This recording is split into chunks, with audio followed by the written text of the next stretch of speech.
discussions. But by and large, I think we've been pretty fat and happy and sleeping and fighting over the color of carpet in the sanctuary more than worrying about the salvation of souls around the world and some tough times coming.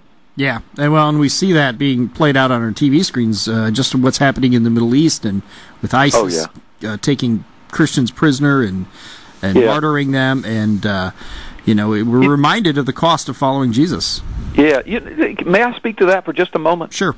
Yeah, thank you. I listen, guys. Yeah, 200,000 Christians on the flee in Iraq along the Euphrates River, in the desert, in the wilderness. So many of their family have already had their heads cut off. Their children, some of their children's heads were cut off in front of them. Their daughters and wives raped, living hand to mouth. Tens of thousands of little children that are orphaned, their parents killed before their eyes.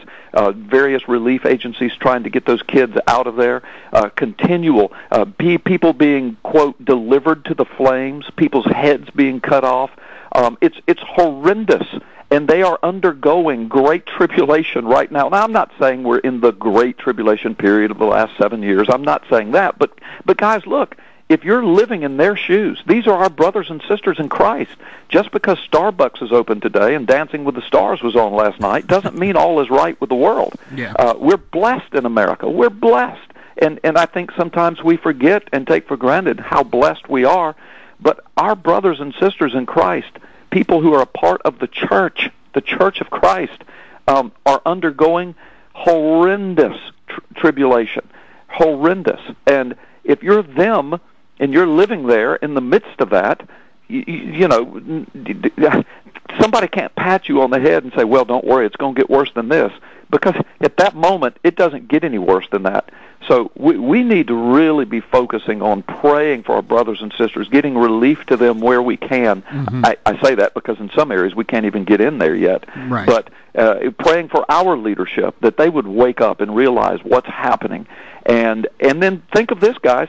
Israel is now surrounded on all sides by Islamic enemies. Mm-hmm. And their greatest ally in the world seems to be turning its back on them, cursing them. We're living in very prophetic times, guys, and what we're seeing unfold in the Middle East is where it was destined. It's where it was prophesied to unfold first. That's where everything began. That's where everything's going to come to its culmination, and it's no surprise to me that all of this broke loose in the Middle East first. Where it goes from there, I suppose, is up to God, and whether or not the people of God care enough to petition the Lord and to be people of faith. But I think we're looking at more of that to come if we are indeed in the trumpet days of Revelation. And you kind of focus your book around the trumpets, and we've just got a few moments left, but tell us